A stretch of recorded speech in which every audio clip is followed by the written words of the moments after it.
and welcome to the after party behind the mic, where a bunch of amateur voice actors hang out and talk about voice acting. I'm Wilhelmina, your host today, and the topic is soundproofing your space. And I'm gonna go ahead and introduce my guests as well who are joining me. Go ahead and start from the top. Hello, my name is Cora. I'm an amateur voice actress from the UK, and I'm also a freelance artist. So happy to be here. I'm Manuel Fluency. Hi, my name is Raamiz Khan. I'm an amateur voice actor from Canada. So glad to be on this for the first time. Thank you guys for joining me today. Now, Cora, I'm going to give you the floor because I know you're excited to be a part of this because you have a story for us, and I'm very curious to hear what that is. All right. Don't mind if I do. So, I went on quite a journey when I was trying to soundproof my room, mainly because I live in a very small room with very thin walls, and I just didn't know how to get rid of an echo that I have throughout my room. So I've tried a few methods. First, I tried to record into a blanket, which was kind of an obvious choice. It was alright. It was just really warm, and I couldn't really move much, and I felt like I would always make loads of noise with the blanket in my audio, so that didn't really work. Then I tried to record with I got this thing called the eyeball, which is this foam sphere that you put on top of your microphone, and it kind of isolates the sounds from your room and gives you a clean recording. I did a few recordings with it, but it was really chunky and it was getting in the way, and sometimes it didn't really make a difference. So I was like, okay, let's try recording in my closet. Tried a few times. It was really dark, and it's not one of those big walk-in closets that a lot of people have. So it proved to be quite difficult. I had to kind of crouch down, kind of in a little kind of fetal position. I couldn't really see much. I was hyperventilating as well because it was a really small space. I was feeling really claustrophobic, even though I'm not usually feeling claustrophobic about anything. So I was just like, I can't do this. This is driving me insane. So Oh man. I tried to record under the table that I have in my room, but it's a very small table. So again, I had to... Hold on, you got like visual measurements? You can describe it for us? So, let's see.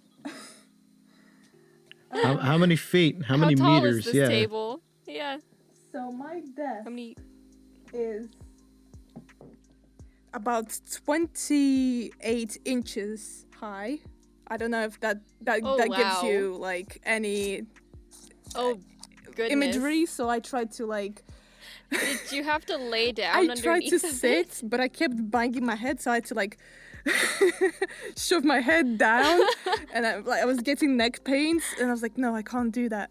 So what I did one evening was I have gathered loads of cardboard, and I got my trusty hot glue gun, and I decided to construct a 11-inch by 26-inch box, and I got loads of acoustic foam from AliExpress, and I decided to glue it inside of that box. And now what I do is I have a little stand box, then I have my microphone on a stand, and then I kind of shove it into that box, and then I shove my face in as well. And I think that kind of proved to make the most clear recordings that I have so far, so I'm pretty pleased. The only disadvantage though was I have to kind of memorize my lines. I can't just kind of, it's not in front of my eyes, so I have to like put my head inside the box, say the line, check the line. Oh no, I misspoke one word. It's not supposed to be this, it's supposed to be that, so I try again and again. By the end of the day, I memorized the line by heart, so I get a clean recording and I'm satisfied with it, so... I wonder if there's a way that you can create something inside of the box where you could like set your phone up there. Yeah, I was actually the lines planning on to it. do a mega project. So, Ooh. but then I realized my finances are not that good.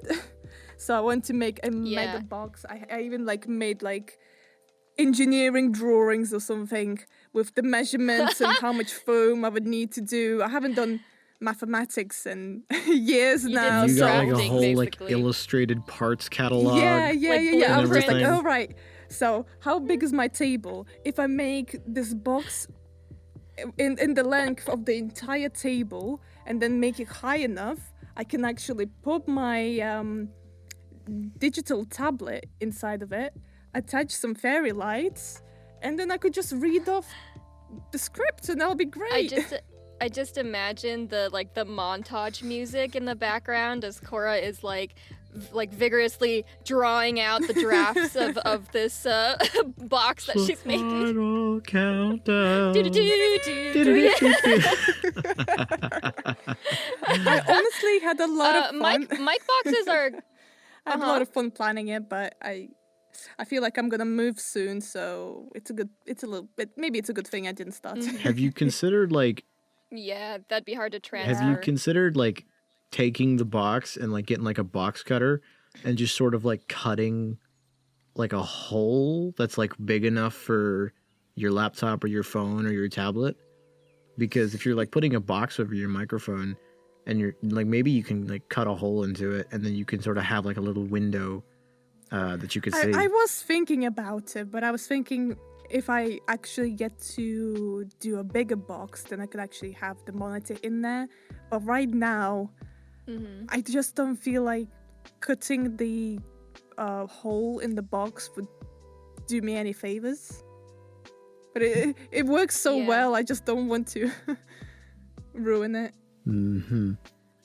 Mic boxes are a great if you don't have a whole lot of space to work with, or if your finances aren't really on there where you can like spend a ton of money on supplies to build like a huge recording booth or something, or for your instance you do have a closet which a lot of people record in, but if it's so small that you're feeling like claustrophobic or you can't move around a lot, then it's not very comfortable to record in there. So like being able to build just a simple mic box is a great way to start to be able to record without that sound. But yeah, there are definitely pros and cons to that of like not really having the space to have something in there that you can see the lines. So you have to remember what your lines are. And then of course you can't really do a whole lot of moving around if you got your face in the box. But it's a good way to get started with soundproofing where you're recording at, for sure. And it's a cheap way to get started with it. Oh, absolutely. Yeah. Mm-hmm. Manuel, I'm curious, how do you record in your space? Now, you do have your own podcast, so I imagine that you kind of already have a space that you record in that has some pretty good sound. What's Right. your space like, and how did you start with your space? Well, basically, I got a whole room for my podcast, my studio. So this Ooh. room basically had a lot of reverb when I first got into it. So I tried to buy some acoustic panels, and they did like very well for a podcast. But of course, for voiceover and all that is not enough because there were like so many walls that I had to cover with this. And I didn't really have like the budget for that because they are so expensive, right?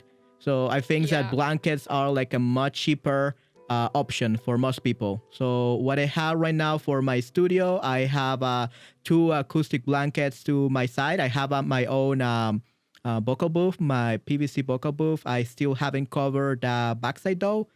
And the ceiling, basically, it's just some blankets that I had and some white background that I had for my online lessons because I'm also an online teacher. So I just covered that. I just covered the ceiling with those things. I have my acoustic panels in front of me. I have some pillows on my desk. And the problem that I have is that I have a 76, I think, inches desk. And I really wanted to have like the whole desk inside the vocal booth. So pretty much I need more. It's a big desk. Yeah, right. So I pretty much need like double the amount of acoustic blankets to have my vocal booth finished. So because of my budget, especially because I live in El Salvador and the shipping prices are like not that good. They're very expensive. Just to ship two acoustic blanket, it cost me like $100 for shipping. So yeah, it's really crazy. Yeah. Damn. And for my acoustic panel, they charge me like $150. So it's pretty expensive.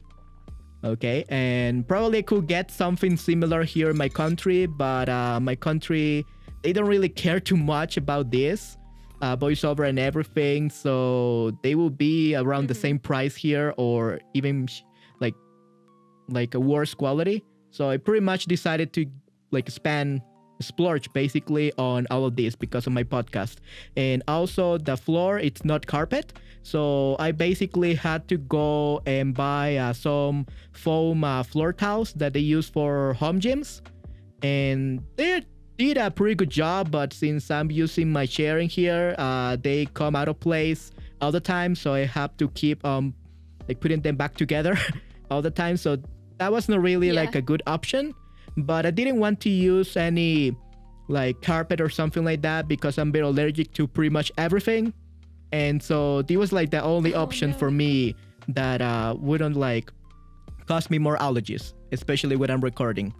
So that's pretty much my space. I have pillows on my desk. I have 3 acoustic panels in front of me, some blankets on the ceilings and 2 acoustic blanket on the sides. And I'm planning to get like I need 2 acoustic blanket more for the ceiling because it's like really big, and I tried to fit 1 acoustic blanket on the ceiling. It was too small, so I probably need to get 2 of them, right? And yeah, pretty much I'm according to Matthew Otherhole, our classmate, our friend, he told me that we should put on our desk an acoustic blanket because that helps a lot, especially if your desk is made out of wood. So probably need like 4 to 5 more acoustic blankets. You can pretty much guess how much that's gonna cost, like $700, $800. Wow, and then you have a PVC booth? Yeah, a PVC booth. So is that PVC piping that you bought and kind of put together to create like a box for you to build I spent around? like $80 on all the PVC pipes. Yeah, so it's pretty cheap. Ooh. Yeah. Yeah, those blankets in general can be a little bit pricey, but they definitely do a wonderful job keeping the sound in. Definitely. And according to the prices, I didn't even think about you can get shipping. if you need the foam floor tiles, which I don't really recommend unless you are like allergic like I am. You could get those. You could get them for $60 on Amazon. The acoustic blankets by themselves, like if you're living in the United States or the UK, probably you could get them for like $70. So that's not like bad. It's better than paying $150 per blanket like right? So that seems excessive. So it's crazy. Yeah, I know, but I wouldn't find like these high quality blankets here in my country. So I decided to splurge. How big would you say those blankets are? They are 80 by 80. So 80 by 80 inches. Oh, yeah, okay. and my booth basically it's it's pretty like good size still, then. Yeah, my booth is basically 88 inches by 88 inches. So about like 88 inches square. I don't know. I'm really bad with math. We are going to absolutely confuse the hell out of anyone who does not live in America. Well, I know inches. 46 is 46 is 4 inches. No, 48 is 4 feet. 48 is 4 feet. 51 is 5. Let me see how much that is in 76 I'm not talking is about 6 feet. foot? I'm talking about like the metric system. Oh, So yes. 48 inches is about... I mean, Cora used inches. 6.5 foot squared. Oh Which I was god, I surprised don't about. do inches or feet. It's just I have a tape measure nearby, so I was just giving you Oh. that. And also wrote down the measurements beforehand because I was like, I have to be ready and I have to do inches even though I don't know anything about So that's inches. 88 inches. Yeah, 88 inches is 2.2 meters according to Google. And 48 is about 122 centimeters. Oh, okay.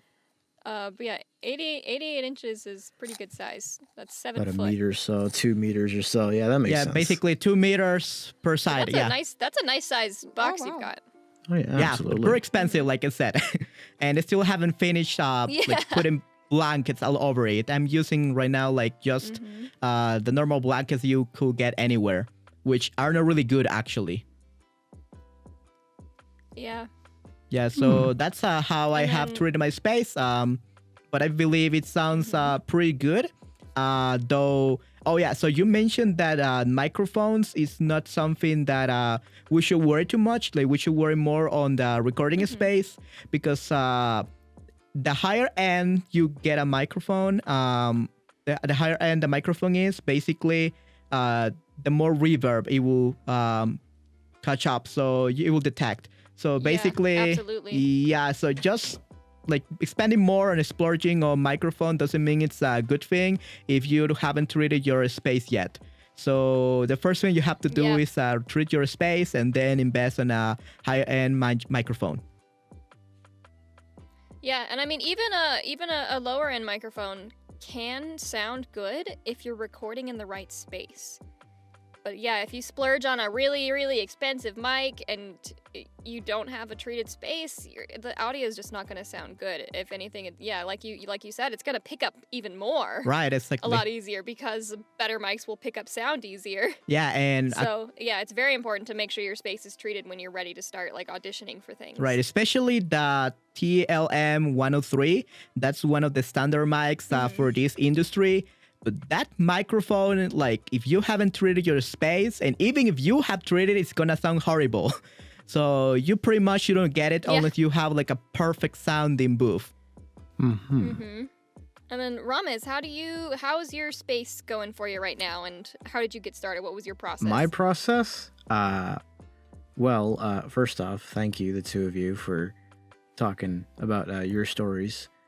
My process, it started off very simple about 6 or so months ago, and I went and for a long time I've had this like $60 Amazon microphone that I got, and I've just been using it to record games with my friends and do a lot of voicing for Dungeons and Dragons and stuff. And originally I just sort of started by just sitting at my desk and recording and just closing the door. But what I found was when you do that, when you record in sort of like a square box room that you do, obviously you're going to end up with a lot of reverb and you're going to end up with a lot of like background noise, especially I don't live in a basement, but I spend a lot of my time in a basement. And so there's like a lot of ventilation, especially like directly above me. Hell, right now it's even going. It might even get picked up a little bit because I'm at my desk and not my recording space. But going into that recording space, I mean, eventually I just figured out that like, hey, if you can get a lot of clothing and you can get a lot of stuff to sort of prevent that sound from bouncing around, then, you could really improve on that. And I heard a lot of people talking about like putting blankets on their heads and working in closets, which don't be afraid to do that, by the way. If you're just starting off and you're sort of self-conscious about being like, oh, well, all I have is a cheap microphone and like the blanket that I sleep in, don't be afraid to do that, because even when I did that, it improved my quality greatly. And I was actually able to land a few projects. So it did actually work out fairly well when I moved over to the blanket. But now, obviously, currently, I don't use the blanket anymore. Currently, there's a linen closet where I just sort of sit in that closet and record. I did have a few problems recently about the ventilation, but thanks to you guys, one of you gave me a suggestion and I was able to sort of fix that problem. So it worked out pretty well. And yeah, I don't really... I don't really have anything else. I guess I just sort of record in that closet, yeah. How did you tone down that ventilation sound? Like, what was the tip that somebody gave you? How did I tone down? Well, at the very top of the closet, there was sort of like a shelf that I could take like a blanket, one of the blankets from the linen closet, and like pull it out of the shelf, but like wedge it against the top of the door frame. So that it wouldn't fall over. There was one time where it actually fell on me in the middle of the recording. I think I might, yeah. Oh, no. Yeah, I think I might still have that floating around somewhere. But yeah, generally speaking, when it comes to like ventilation and sounds like that, especially if you're in an area, you may not think it will get picked up, but you would be surprised. Even now, like in the moments when I am not speaking at all, there is a little bit of ventilation going on. And it's still like, I can still see it on the audio. It's picking up just a tiny, tiny bit, So it's really important that you get yourself surrounded in all sorts of cloth and soundproofing. And yeah, it is going to start out fairly hot, but you'll eventually be able to, afford, bigger and better soundproofing. That could help out, Yeah, I mean, everybody's got to start somewhere, and a lot of voice actors started with just underneath of a blanket because that's all that they had. And you have to think about what you want to invest into as well, like if it's worth investing into. So if you start under a blanket just to get the audio as good as it can be, that's, you're doing better than a lot of other people already by just doing that. Oh yeah, absolutely. And as for like when you should get started in sort of investing in like panels and stuff afterwards, again, voice acting is not for everyone. So you could potentially decide like, I don't want to do this. But I think it's good to get those panels sort of when you feel like you're comfortable with your own voice, when you feel like you actually have like a technique down, and when you feel like you have a microphone down. Don't worry about like splurging a whole bunch on, these panels and like getting all this fancy stuff that you see on like, YouTube videos and whatnot, if you're not, fully comfortable with your own technique and your own microphone and stuff. Yeah, I'd say definitely that's a good tip. Like, don't worry about splurging a whole ton of money to get, your space treated and a good mic and all that if you're still not sure if this is something you're even going to want to keep doing, because then all that money is something that you've wasted. So it's like, if you can start cheap first while you're dipping your toes in, I think that's a really good way to get started before you go spending a whole ton of money on something that might not, if you're going to invest in something, make sure you get something back of equal value or more. Oh yeah. All right, so for me, and I think that's another really cool thing is that, you were having the issue with the ventilation sound and somebody from our class gave you that tip. I think that's a great thing to kind of point out is like, if you are struggling to figure out how to do something, reach out to people who seem to already know what they're doing. Don't be afraid to reach out to voice actors or people who have experience in audio and figure out and ask them those questions. Be like, hey, I'm trying to do this. Do you have any tips? Because I got my very first tip from my friend who works in audio. And he basically just told me before. So I record in a walk-in closet that I converted into my studio/office. It is 3 foot by 6 foot, I think. And when we used to play games together, I asked him how my audio was, and he said, your audio sounds fine, but I can tell that you're in a room. And that's because that I have wooden walls and a wooden floor, and he could hear that my voice was bouncing off of those surfaces. And so the tip he gave me was just like, hang up blankets, hang up clothes. I already had plenty of blankets and curtains and you can go to Goodwill even. You don't have to splurge on like soundproof blankets. Those definitely do better, but if you can layer up the blankets well enough, it'll still work for you for a time. So in my space that I started with first, I have my 3 curtains hanging up on the one side where my walk-in closet door is. It's just a sliding door that I open up and close. And then on the other walls, I just had blankets pinned and nailed to the walls, which did work, but I was still picking up a little bit of like kind of sound in the background. And eventually I did decide to invest in getting the acoustic paneling, and that cost me around just for the paneling alone, it cost me around $100 to completely pad my ceiling and most of the wall behind my computer, and then most of my large wall, and then the wall behind me. And then I have a floor carpet that I put down to kind of help with the wooden flooring. And then on the bookshelf I have behind me, I have a blanket sitting on top of that to help because it is wooden. And then on my desk, I have a pad, like one of those desk mats, to help with that too. But yeah, I just started with blankets pinned to the walls.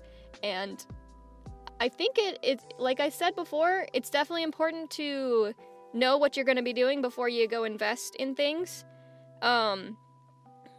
But from my own perspective too, by purchasing these panels and getting these things set up, it just made me feel even more and more excited about doing this. So that kind of helped. But by then, I would say that from my own personal point of view, I was already set on that I was going to be doing this. So I was ready to invest in this to make my audio as good as it could be. And then when I record, I used to record right at my desk, and you could hear my computer sound.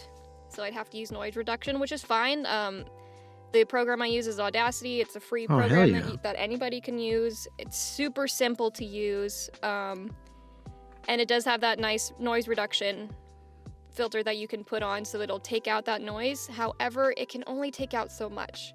So the tiny little sound that was picking up after I had everything treated in my room didn't really affect my voice audio too much. But if you try to do that when you've got a really loud background noise, it's gonna mess up your audio too. You're not gonna be able to take that out. And some auditions I have noticed state clearly do not add any sort of filters or anything to your audio. So that's not for all projects and auditions, but I did see a few of those, so that kind of deterred me from trying those because I still had to apply that filter. But eventually, I now hang up 2 curtains, so I double layer it in the center of my closet, and I record behind that, and I use my iPad to read the scripts off. So having that curtain hanging up, that separates me from my computer, from my recording space. It no longer picks up the computer sound. Those double layered curtain was enough to kind of keep my fan from my computer from picking up. But if you don't have a desktop, or if you have a desktop but you're trying to record in a space where your computer fan is picking up loudly, you can use like a MacBook or what I'm doing like with my iPad so that you don't have to worry about your computer sound at all. So those are just a couple of options. But yeah, I started with blankets pinned to the walls, and now I have acoustic paneling on everything, and I love it. Nice. What brand of acoustic paneling do you use? Yeah, so I have the, I'm not sure if there's a specific Studio Wedge. Wait, no, that's not right. What are these? Let me look at them. I actually pulled them up, so I got them from Amazon. This podcast, After Party Podcast, is not actually sponsored by Amazon. Yeah, we're not. Nope. We just happened to get stuff from Amazon. We all just happen to use Amazon because, despite their terrible worker treatment, it's the easiest and fastest way to get anything. Yeah, to grab affordable paneling, because this acoustic paneling can be really expensive. So I was able to find a 12-pack of these acoustic foam panels for $24.99 on Amazon. Oh, wow. Yeah, so, and they work really well. They're 3 inches, I think. 2 inches, maybe? Yeah, they're 2 inches. If you're looking for acoustic paneling, I usually recommend 2 to 3 inches at least. 1-inch panels don't tend to keep in the sound as well, or keep the sound out as well. Yeah, no. Yeah, they don't really have a specific brand, I don't think. But yeah, they're just 12-pack acoustic foam panels, mushroom studio wedge tiles, basically. Okay. And you can get them in all kinds of colors too, which is fun. So I got blue because it just fits the theme I was going for in the Oh, room. nice. Yeah. But yeah, and I mean, you can find acoustic paneling on, like if you go to like if you have a local audio store or recording store, you can find one there. There are plenty of individual sites that you can find soundproofing materials in too. And I mean, you could even go down to your Music local shop. like store and find like mattress foam as well, and that would work as well. Yeah, that's something that you can... That's an idea that I had, Cora, back when you were talking about your little box that you were making.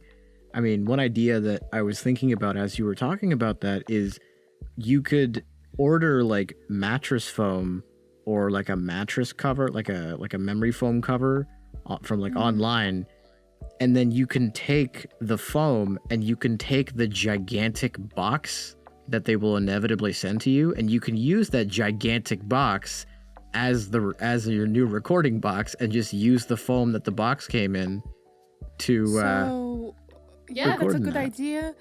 But usually what they do with this sort of memory foam is roll it up. mattress, yeah, they roll it up and they just cover it in plastic. Damn. Not usually a box, but I see where you're getting at, and I agree. We're getting a new TV. Well, my family is getting a new TV, so maybe I'll just use like the TV box or something and combine it with my trusty hot glue gun. Yeah, and if you can too, if you just go down to your local store, a lot of times they'll have cardboard that they'll just give you from their own shipments. Like I know that where I work, we get our shipments in twice a week, and we always have a ton of leftover cardboard, and we don't mind. Like some of these boxes have to go back to the warehouse, but a lot of times we have a ton of cardboard that we're just going to throw into the recycling bin. That we will, if somebody comes in and is like, hey, do you got some spare cardboard that I can have? Yeah. We'll just give it to them. So it's like, if you don't want to have to go and buy cardboard, or you don't want to have to buy something large, or rely on that too, a lot of times you can go down to a store and ask for their cardboard that they're going to toss into a recycling bin anyway, and you can use that. Yeah, that's a good idea. Yeah, you could just go bootlegging cardboard. Just a cheap way to get free cardboard. Yeah, it's a cheap way to get it for, hey man, any cardboard you need. Hell, you might even need cardboard for the backs of the acoustic panels, because one thing that I find is on acoustic panels, sometimes they say on the back that you could just take like command strips and like you can slap them onto the back. I don't know which acoustic panels like they're talking about, but the ones that I bought, command strips may not always work, and the ones that I bought, the command strips just didn't work. I was pressing and pressing and pressing, and they never fully functioned. Yeah. So, and it's like sometimes like I use Velcro and that seems to work, but I've had a couple of times where like the stickiness of the Velcro comes off of the acoustic panel because the material that the panel is made out of is just not something that stuff sticks to very easily.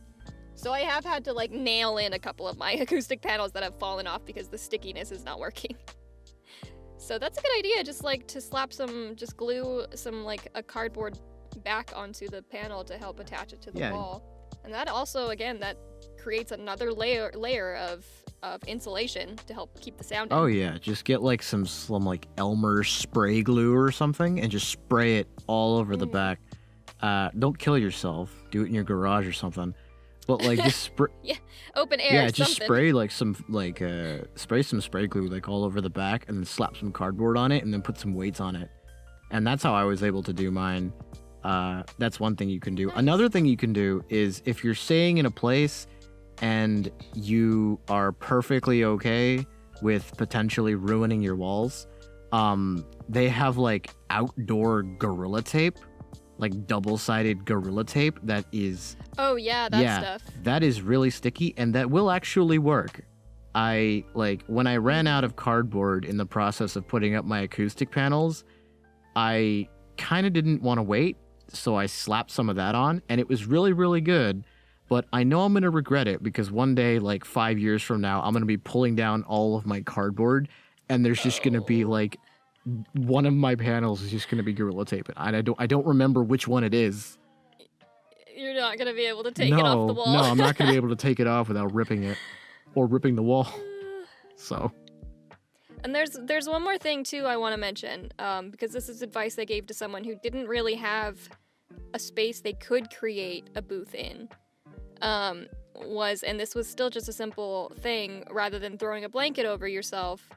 If you can just screw some screws into the ceiling, the screws that have the hooks on them, and just hang up blankets and create a box for yourself that way. And that way you don't have to invest in PVC piping or worry about building a frame. You literally just hang blankets from the ceiling in a box form, and you can then record inside of that. Oh yeah, absolutely. So that's another like super cheap and easy way to quickly create a space that's gonna help you a bit more with keeping your voice from bouncing off of everything. Mm-hmm. Yeah, all right. All right. We're nearing the end of our time here. Does anyone else have any inputs before we wrap up? Silence. The silence is a... Silence. Just... I'm going to take that as a no, I guess. Well, okay. I don't know. Get cardboard. All don't ruin right. your walls. Get cardboard, yeah. Yeah, don't ruin your walls. Be careful, especially if you're renting a place. Like, be mindful of that. Oh, yeah. But yeah, definitely. Yeah. All right. Thank you guys so much for joining me today for this podcast. It was awesome getting all of your advice and learning about the different setups you guys use to soundproof your space. Thank you so much to our listeners. If you guys like what you're listening to, feel free to share this with some other people who might find this information interesting and helpful. And check out our other podcasts if you haven't yet. Thank you. We'll see you next time. Goodbye. Bye. Bye-bye.